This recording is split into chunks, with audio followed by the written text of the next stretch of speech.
Hey, Michael, can you hear me? I think you're on mute still. I normally have the setting so new people are muted. There you go. Good to meet you, Michael. It's been a while.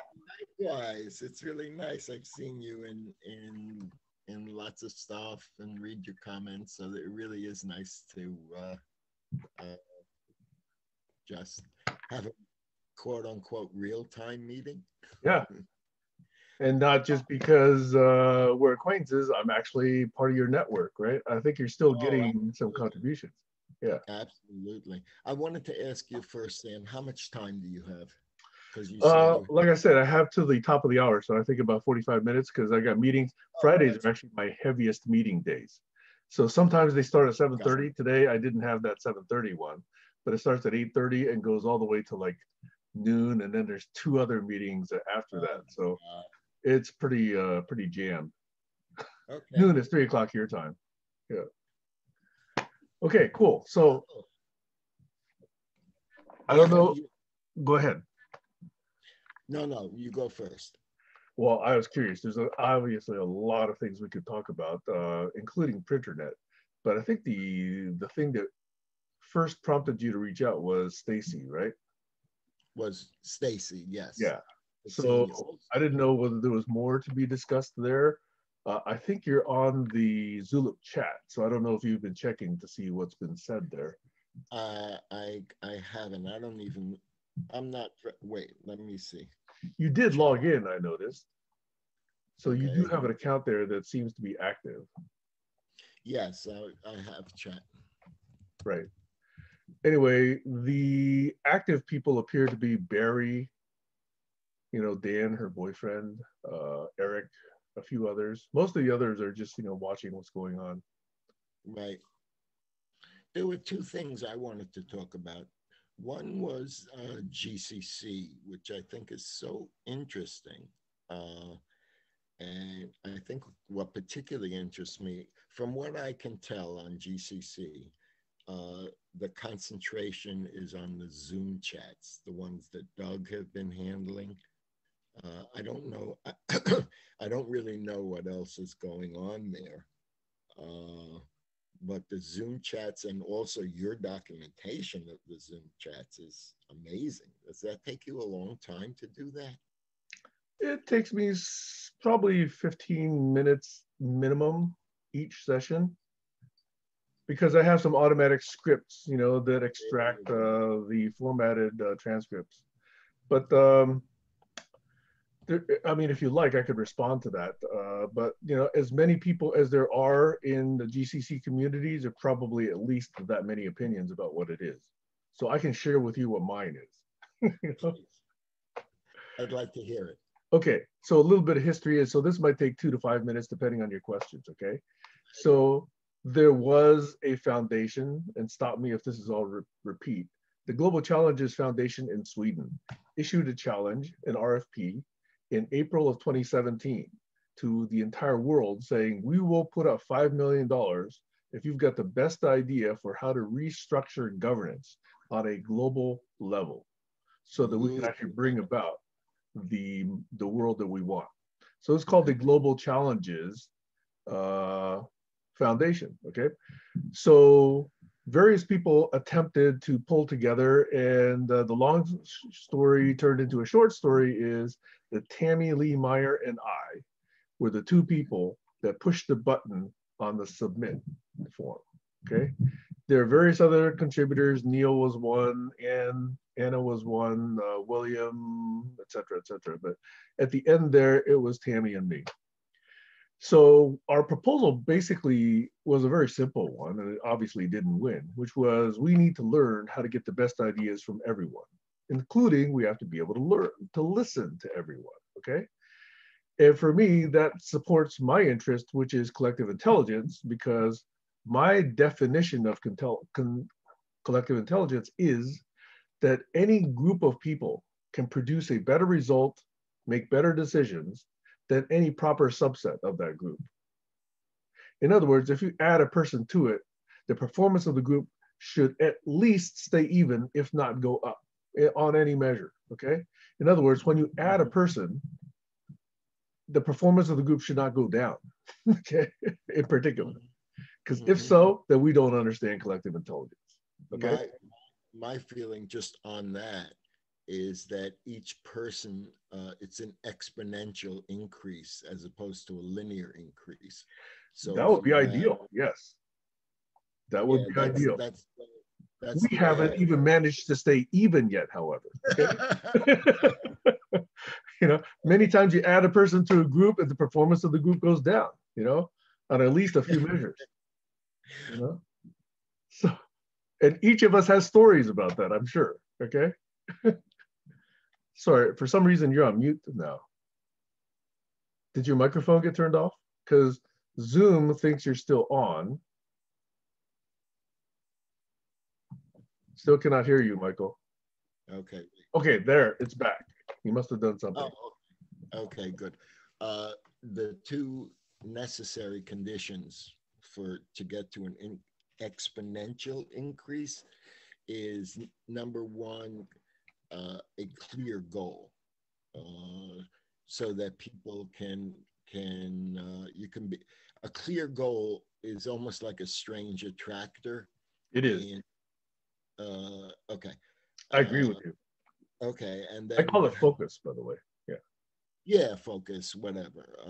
But I like a clear, or maybe a clear problem or something, so that as you describe GCC, the way it work might be, is the grant still going on or that's over? No, in fact, there's a little bit of a controversy around that because GCF never actually awarded the $5 million. Okay. Oh, that's bullshit. Yes. And in fact, there's a very nice video. Bullshit. Exactly. They said none of these ideas are good enough, so we're not going to give out the entire $5 million. And there's a lot of controversy around that one. Well, I'll bet. Yeah. That's bullshit. You can't do that. That's not acting in good ethics, it appears. No, I don't know the details, but just watching this one video on YouTube, I kind of get the guy's opinion. Now, obviously, it's one-sided, and I haven't heard the foundation side of things, but it's enough to say, you know? No, but the jip is that, okay, you tell me I can win $5 million if I put a lot of thought, work, and I give you our best ideas. This. So it's basically harvested the best ideas for free almost, right? For a small amount of it. Yeah. Well, definitely for free. In an attention economy, they're getting a lot of attention for nothing, and who knows what they're going to do with it. You know, there might be somebody on there who has a grant or an opening to sell an idea to the government. That's exactly. Anyway, so that's another whole story, okay? So I'm still in the middle of describing what it is I think GCC yes, please. Okay? But the short form of the story is, to me, GCC is a town square where if you have breakfast, if you have lunch, if you have dinner, you're going to work off, you know, a meal, you go to the town square, who knows who you're going to run into. You're going to stroll around, you're going to run into this person, stroll around, you're going to run into that person. Sometimes you like going to this park bench, and other people like going to that park bench. Sometimes you want to sit in this group of trees. Other people like to sit in this group of trees. To me, that's all GCC is. It's a group we go after dinner or before breakfast or whatever, just to hang out. Now, there are some recurrent themes that come about, okay? So in partial recognition to them, we've set up Thursdays. Unfortunate for me, okay, because I can't participate during the week for Thursdays and Fridays. So, but Thursdays is called open space, and that's where supposedly we can talk about anything, anybody's welcome, no moderators, you know, just a free-for-all, okay? Fridays is now Gertrude Vext, who has authored a book on something called the Appreciators Method. So it's a way of really doing some introspection and understanding yourself. So she leads the Friday discussions. And Thursdays, okay, good. So Thursdays and Fridays, to my knowledge, are not being recorded. Okay. I historically, and now for about 3 years, have been hosting the Saturday and Sunday meetings. Okay. So I record Saturdays and Sundays. However, I'm the moderator on Saturdays, and Doug Breitbart is the moderator on Sundays. Yeah, I've been into a couple of his too. There you go. Okay. So Saturdays is something called barn raising. And I basically say there's about 5 or 6 things that are clumped into barn raising. One is co-visioning. Another is a theme called coexistence. Another is a theme called sense making. Another is a theme called collective intelligence and co-creation. And those are the big themes. So underneath them, what we have been grappling with for about 2 or 3 years, underneath them are things like agreements. So agreements is a big theme. Focus is a big theme, okay? And I would say those two were coming close to understanding after 3 years, but still not entirely, okay? Because to me, if you don't have focus and agreements, none of the rest of it can work. And we're barely understanding that right now after 3 years, okay? See, I think agreements is an emergent process. Yes. But focus is once you get focused to a critical threshold, then the emergence happens. Yes. That's what I've seen. And I think a lot of things I've seen is to do it the opposite way, to try to get to agreements without focus, and that doesn't work, as we both know. We could have been doing this thing. We could have been doing this, you know? That's right. Now, to finish the story, okay? So I host that and moderate that on Saturdays. Yeah. I think you're, okay. So then the topic on Sundays, as you know, since you've been there, is called unblocking, which is when we're trying to do this, what comes up? And typically it's the stuff we think, oh, this person did that or that person. And to me, that's like 5% of it, okay? 95% of it is stuff that happens inside me, okay? Either I get triggered, or I recall something that didn't work well, or I think I'm smarter than that idea, or boy, that person's off the mark, or whatever that is. Okay? Yeah, okay. So it's all the internal stuff. So right. For me, that stuff I call personal presentation. The preparation you do in order to come to a collaboration and give it the best chance of succeeding, okay? Then there's a few things, you know, that happens between us that just, once we agree, just make things work more smoothly. On the other hand, there's a faction within GCC that believes that agreements are not necessary. And that I've been, you know, sort of bumping heads with, you know, for about 3 years, okay? So that's why we mostly focus on agreements in the Saturday session, not so much on the Sunday sessions, okay? And go ahead. Go ahead. I was just going to ask, when you focus on it, when you work with agreements, do you ever work with something that has a defined deliverable, which could be a paper? It could be. Would that we could get there, Michael. Would that we can't even agree on language yet. Okay, so language and diction is another one of those core ideas in Saturdays.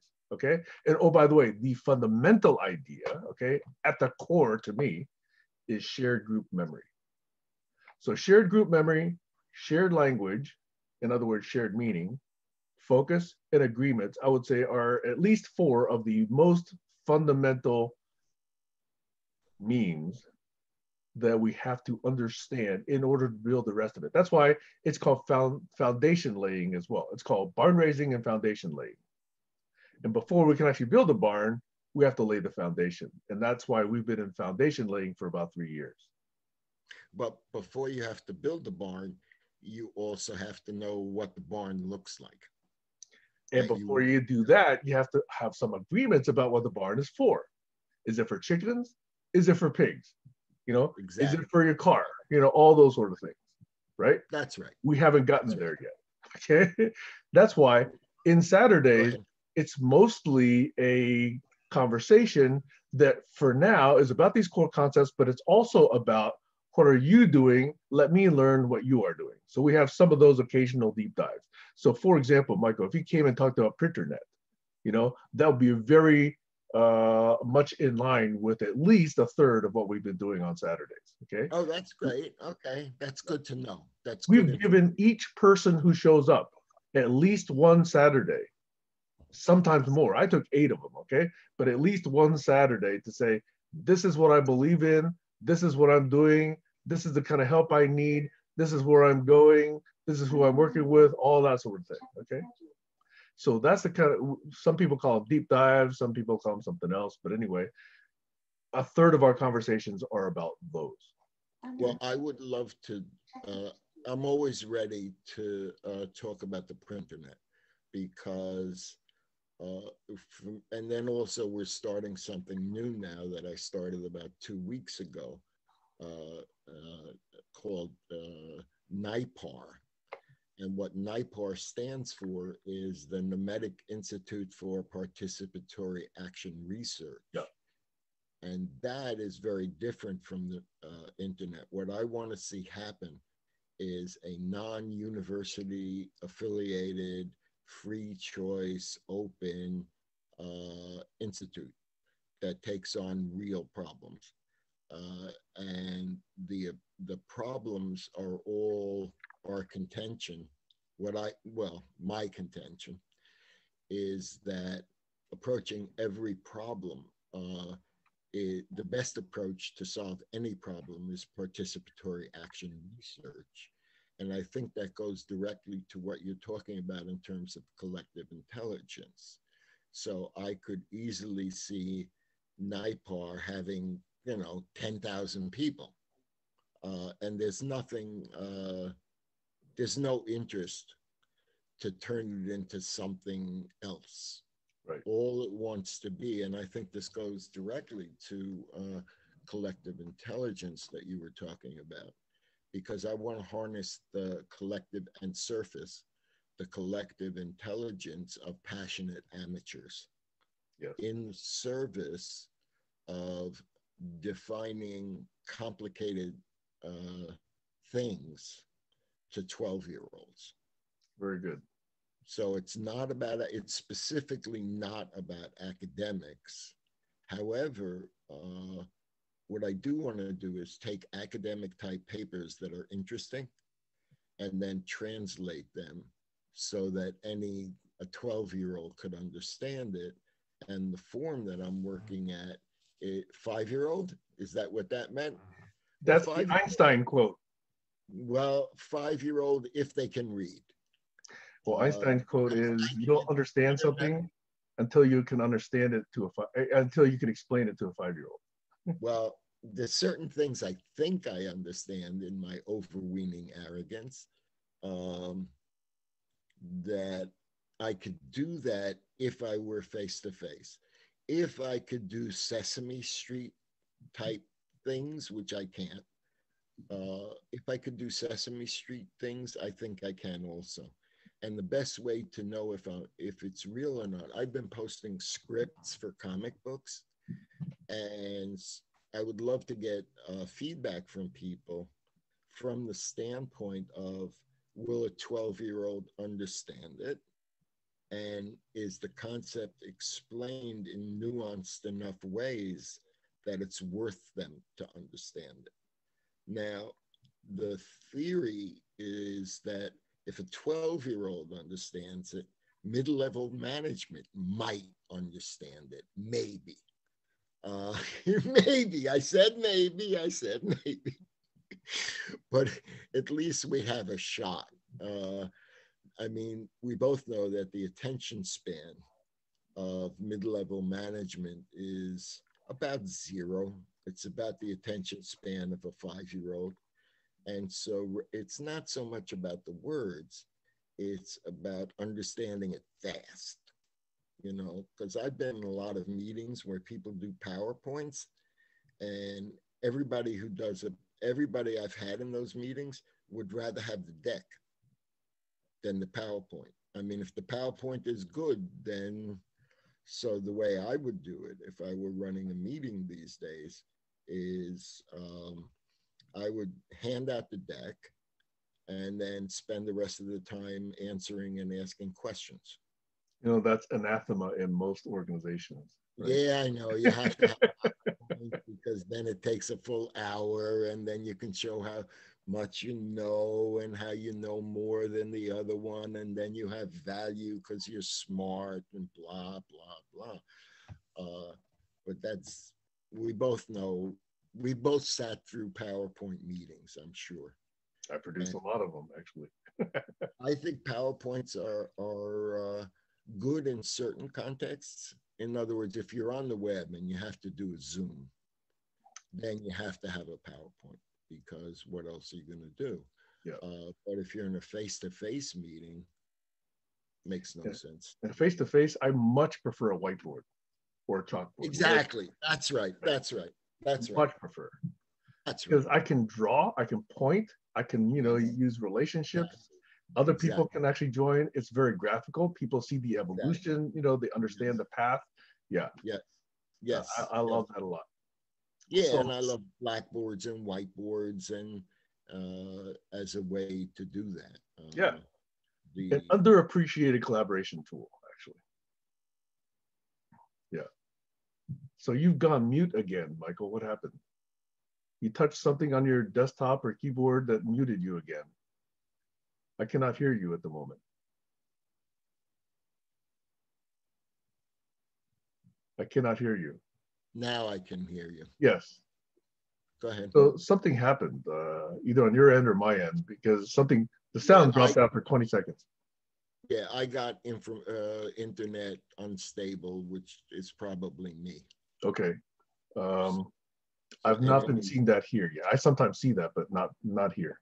Okay, so anyway, just to finish the story, so we talked a little bit about the focus on Saturdays. Then there's the little focus on Sundays, which is the triggers, the emotional stuff, whether or not, people are polite or politically incorrect or direct or whatever, okay? So I record Saturdays and Sundays. As you've seen, I also produce a few things, mostly an artifact that's a Google Doc that has who attended, any action items that I remember, the in-session notes, the YouTube produced automatic transcript, and I put that all together and I link them together, okay? So this points to that, this points to that, and then I announce it on GCC, okay? Yeah, it's an amazing amount of work and I appreciate it. I'm glad you do, because a lot of people know that I do it, but they never look in there, okay? And I produce it just so that even if you just look for a certain word, like Michael, okay? And if you see that word in the transcript, then you go, Michael appears 4 times, so let me go to those sections or whatever, okay? So that's the purpose. Obviously, much more can be done, but, that's the first step. So recently, I've gathered about 3 people in a group called, by the way, the study of collective intelligence, I'm calling collaborology, okay? Cute, I like that. The study of how collaboration between autonomous entities can Does that mean somebody can be a collaborationist? Collaborologist, okay? That's it, correct. So I am an amateur but founding collaborologist, okay? Very good, I like that a lot. Okay, go ahead.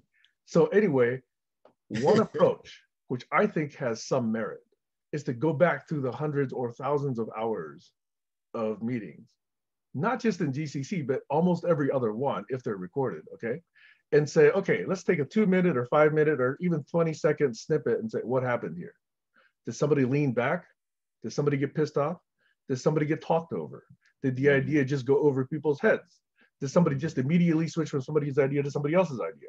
Did somebody talk over? Was there power over? All of those things, which are part of understanding why collaboration either succeeds or fails. And none of that happens in the minutes that are taken at the end, okay? Right. None of that happens in the action items that get tracked. But it does determine whether somebody else comes to the next meeting, Now, this is all very well understood when people are being paid, but collaborology focuses when people are autonomous. Right. So anybody can vote with their feet. So what's the glue on that keeps us together, okay? When we're both autonomous. That's really what collaborology is about, okay? So we've started doing this on Sunday mornings as well. There's a small group of us that have decided that this is interesting. And then, that's now ongoing. It's been ongoing for a couple of months now. And obviously, when we comment about what's happened, certain people who were there Some of them take offense, okay? But everything is recorded, everything is transparent, and everybody tries to do what's best for the community. But still, people will take offense at some of that, okay? Now, Because there people isn't, are people. That's what people are. that's what people are, right? That's The what people internet are. is a wonderful place full of people just waiting to be offended, okay? So, Right. And waiting to be angry. They want to yes, be right, angry. Or they're waiting to show somebody right. that they're much more And than. those, by the way, are great case studies for what we're doing. So, Awesome. Okay. in support of collaborology, I've also got a list. It's upwards of 24 now. It's a list of things I call the smart people problems. Okay, what happens when people try to get together and collaborate, and why does it not work? And it's kind of entertaining, and I call it smart people problems just to sort of get a little bit of traction. But the reason I started this other group on Sundays to look at collaborology is because this actually hit home with somebody, and they said, "Hey, I'd like to, work with you on this." And so now there's about 4 people who have actually gathered together to do this.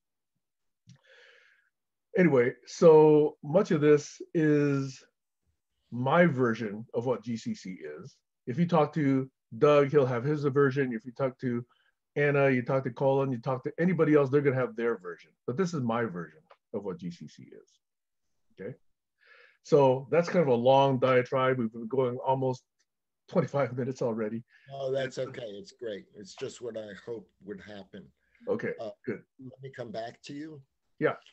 Um, we share very, very similar interests, first of all, because uh, I can tell you from NIPAR, you can see it's my vision of NIPAR, I think, is very close to your vision of collaborology, which is that NIPAR is based on independent actors. So if you want to be part of it, terrific. If you don't want to be part of it, terrific.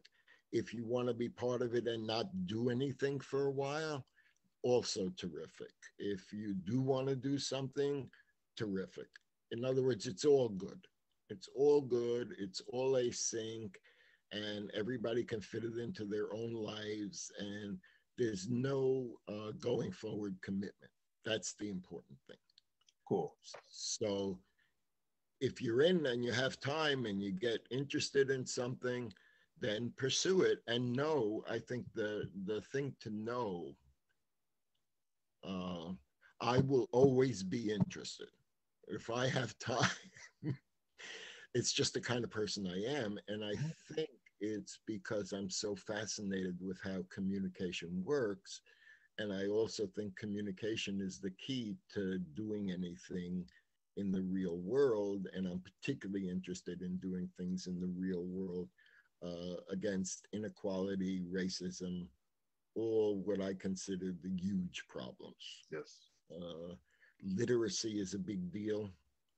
Uh, um, Stuff like that. And one of the things about the printernet is that we have a focus. I mean, we have discussions about all kinds of things, but at base, it's about literacy and thinking. So I'm trying, it's an interesting experiment to see if you can use an approach with Facebook to well, Facebook by its nature requires literacy because you have to type. The medium is the message, and there you go. Yep. And so literacy is learned. I'm concerned mostly about my folks in Africa, and the reason is because literacy is a clear and present issue. My own feeling is that childhood literacy is the most important thing to get Africa, I don't know, to unlock the resources and people that are in Africa. Yeah. But there's a strong connection to the United States because racism drives me nuts. And it's clear to me that that's the deep fault line in America. And I think now, for the first time in my life, I think there's a real opportunity to have that, to be able to resolve that contradiction in a way I've never seen before. And it mostly has to do with Black Lives Matter and the kind of culture that's grown up against Trump. And it's really one of these once in a lifetime opportunities, I think. Yeah. And I think no matter what I do, whatever little tiny thing I do, it's going to happen anyway, because the forces, it's just going to happen. Finally. They've been bubbling for 100 years, 200 years. Yeah. Yeah, exactly. And I think that I think of it as the end of the Civil War. That what started with the Civil War is now finally, the culture wars are finally ending. Just it's the end of the Civil War is how it's another step, I'll grant, but even things like Black people and women not getting the right to vote until decades after the Civil War ended, says that this is going to play out yet again for a while. And I don't think it's going to be the end and then we go. But I do think it's going to be a lot nonlinear state change. Yes, on that I clearly agree. Okay. And then you find a new dynamic equilibrium, and then the process will repeat, and it'll keep repeating until we get to better and better places. Right. Perspective. Yeah. So let me just gather my thoughts in terms of how I can, given that we both are looking for the same thing, right? I'm trying to look at sort of action items that we can do to move that same thing forward. Go ahead. So before you go there, let me give you a couple of memes, okay? One meme is that part of collaborology is another notion called the community of impact. The community of impact to me is not so much a charter. So to me, it's not so much a charter of what an organization is going to do, but it's an opt-in community that you automatically join if you decide to conduct yourself along 4 key principles. And the 4 key principles are: do good, be transparent and accountable about it to at least 2 people whom you trust and whom trust you, right, so that they can call you out on your bullshit and your self-delusion, and then connect with others who decide to do the same thing, who decide to adopt these practices. Okay, so that to me is the COI. And I'm thinking that if I can find anywhere. Wait. That is the COI? Yes, the community of impact. Okay. Go ahead. Okay. Yeah. So to me, if I can find 3,000 to 30,000 such individuals who are willing to do good, be accountable to themselves and their peers, and to continuously learn and to find other people and connect, then I think we have enough critical mass to turn the world. And there's a lot of reasons for that. Okay, so that's one idea. Okay, but it's autonomous. It's opt-in. If you don't want to do this, there's nothing that's going to keep you there. Okay, so that's one idea. The second is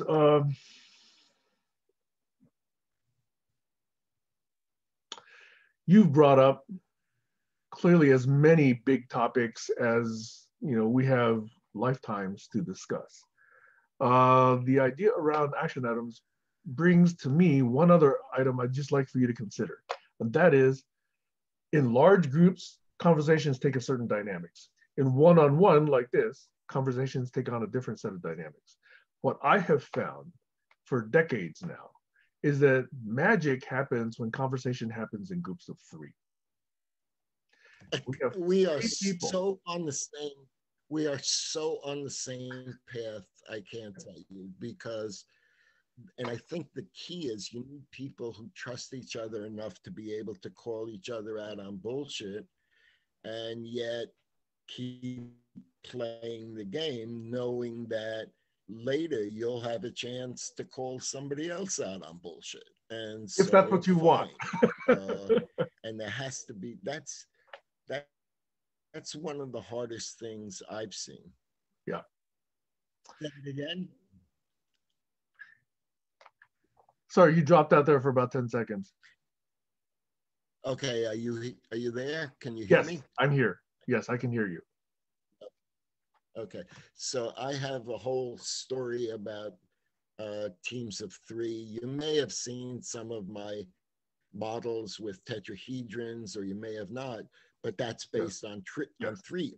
Yeah. And to do it in another framework, you have to have a sender, a receiver, and an observer. Once you have an observer, and those are roles, not people.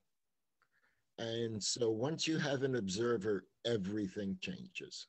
It's not three, and three is also the minimum map that you need for complexity. Can't have to take up space. By the way, my undergraduate degree is in mathematics. Okay, so I can go deep end. Well, that's brilliant, because my undergraduate degree is in sociology. I'm an amateur sociologist now, okay? And only amateur. I watch mathematics closely. I love the beauty. I hate the notation. I can never remember the notation. Mathematics is not the notation. Any notation can serve mathematics, by the way, Yeah, but the specific notation people use, like I sort of know what a differential equation is. I sort of know what the second derivative is. I sort of know a lot of the notation. I happen to think the real action happens in algebraic topology, but that's a whole different question. No, that's a big discussion right there. You know anything about algebraic topology? My dad was a number theorist, okay? And so, yeah. Oh, it all falls into place, right? Yeah. Go ahead. So topology was a big deal for him, okay? And I'm nowhere near as educated as he is. He's got 6 books, by the way, that he's put his lifetime into creating, okay? So that's what he's done. Do you know that algebraic topology is sort of at the leading edge of brain structure? I'll send you a link. Topology clearly plays a big role that we have not heretofore understood. But algebraic topology in particular. Okay, that I still need to understand. I don't. I'll send you a link. I'll send you a link on, can I put that link on GCC? Would that be appropriate? No problem whatsoever, okay? Like I said, everything I do is on the record, even all the big mistakes, even all the faux pas, even all the shit that I say, even my moments of being an asshole, I'm just on record, okay? Right. Because my point is, I want to look back and say, oh, boy, maybe I'm doing better now than I was doing then. Right. If I can't show that, then hey, I'm just always this facade, okay? Exactly. I see the same thing. And the record, for me, I think, as you alluded to, is that it's mostly for myself. It's mostly, so I look back at notebooks that I did, I don't know, 5 years ago, and I can see where I was nuts. And I can also see, the nice thing though, is to be able to see that there are ideas that I had then that I still have now. Yeah, and even cooler, the seeds of those ideas. Yes, you recognize them, right? Exactly. Yeah, I recognize them. Exactly right. And so that gives me confidence that maybe it's really worth something. Yeah. If they last for 5 years, 6 years, 10 years, then and it just, as I say, it gives me confidence to just pursue down that path. Let me give you one story that's personal about that one, okay? Please. What I call collaborology now, I traced back to the seed. It was an email I wrote in July or June of 2005 to Douglas Carl Engelbart. I don't know if you know that name. Engelbart, I've heard the name, but I don't know it. he's the fellow that invented what turned into this. He invented the very first mouse. Oh my God. He invented hypertext. He invented real-time editing, word processing on a screen. He invented multi-windowing. He invented multimedia. He invented the corded key set, you know, where you could actually type the entire character of an alphabet in one hand, okay? So he did all of these things, but his reason for doing all that was to give us, other people, the tools, the power to be able to solve bigger problems than we could by ourselves. He was the one who coined the word collective intelligence. So I knew Doug from 91. You can write him an email? I wrote him an email, yeah, because I was in his office the previous day when he was doing a conference to, I think it was either Sweden or Denmark, you know, one of these conferences. And by the way, he showed all of this stuff, what you could do with word processing and a mouse, in December 9th of 1968 at Brooks Hall in San Francisco. 1968. Love it. We are 50 years beyond that. And according to Alan Kay, another notable in computer science, Silicon Valley has not yet even finished mining what Doug showed in that demo in 1968. Because the problem I have with it is people take one idea, multimedia, for example, they run off and do something and they make billions of dollars off of it. They take another idea like word processing, they run off and make $1 billion off of that. Logitech and other companies take the mouse, run off, make billions of dollars off of that. But this vision of collective intelligence and giving us the tools to be more together, I can't even have that conversation in Silicon Valley. People give lip service to it, but they don't give a shit really, because they're too busy making money and they're too busy getting rich, right? And monetizing collaborology. I don't see a way to do it. Just like in groupware 20, 30 years ago, Doug was the first person to understand groupware, but nobody would fund it. VCs couldn't see how they could fund it, you know? Anyway, so I committed to Doug. I was able to do this real life, to say, Doug, and by the way, the reason I did this is because when he died in July of 2013, he thought he was a failure. Because people understood these simple things, but they didn't understand his grander vision. Wow. So I was lucky enough to actually be able to look Doug in the eye and say, Doug, I will spend all of my remaining cycles trying to make this real. Wow. And that's what I've been doing ever since. That's an amazing story. Doug was a very sad man when he passed away because nobody would engage him on these ideas. I was one of the few. People would come and make billions and they would give him $10,000 or a free office. But, you know, he never shared in those billions. You know, this is capitalism. Sorry. Did he have enough that he didn't have to worry about money too much, or did he? Yeah, actually, he was awarded the Lemelson Prize from MIT, which was like a $500,000 grant, you know. And then he won various other things. He was there's a picture of Bill Clinton shaking his hand, giving him something like, you know, the highest honor given to civilians, you know, in the country. I don't know if any money came out of that one.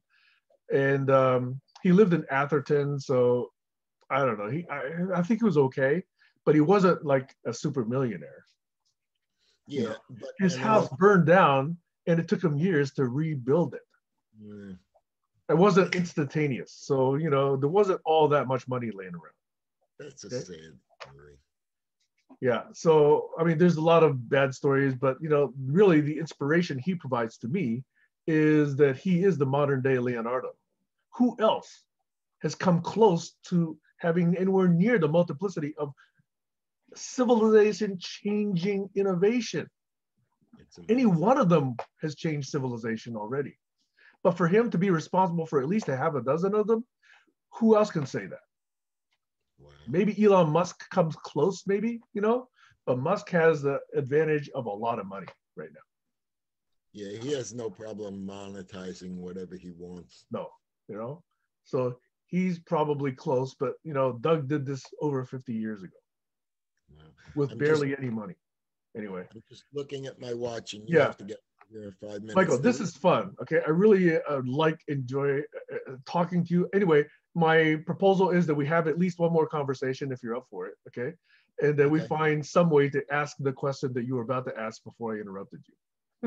Okay, there was one thing you mentioned though that I want to just let you know I would do in a heartbeat, assuming my schedule and my wife allowed, you know, just real life, which is to do a thing about the printernet and tie it into all the things you're talking about, because it is tied in. It is what you describe is exactly the purpose of the printernet. Most people, there is two purposes. One is to help these guys and ladies just have a better life, because it sucks over there. They get sick and they don't have the money for it. You know, they don't have $25 to buy, you know, a computer paper, you know, whatever it is. And they have unexpected expenses that drive, you know, their lives are hard. But I'm also doing it as a part of participatory action research. So I recognize that. I've learned so much from them that has helped me clarify the kinds of things that I think need to happen. And I'd love the opportunity to just talk about that I could talk about that as long as anybody were listening. So if that's appropriate and we could figure out the right time and you want to moderate that or something like that, I'm open to any way to get that story out. Let's explore that. I got these meetings coming up in about 30 minutes. Yeah, and I'm woefully unprepared. That's why I said you have 2 minutes till 11 o'clock. I think we should take this opportunity to say, what a wonderful conversation. I'm glad we had it. And then figure out the next Absolutely steps when it's time to figure and out. let's stay active, you know, on either Facebook or Zulip, you know, wherever you can actually find. Yeah, my favorite is Facebook. You'll see that I will. Okay, let's do that head there for now. Okay. Okay, great. All right, Michael, thank you for agreeing to this. I really enjoy learning more and being able to see where those opportunities to connect might be. So this is going to be fun. This is going to be Look way forward fun. to the next one. Thank you. Bye for now. Okay.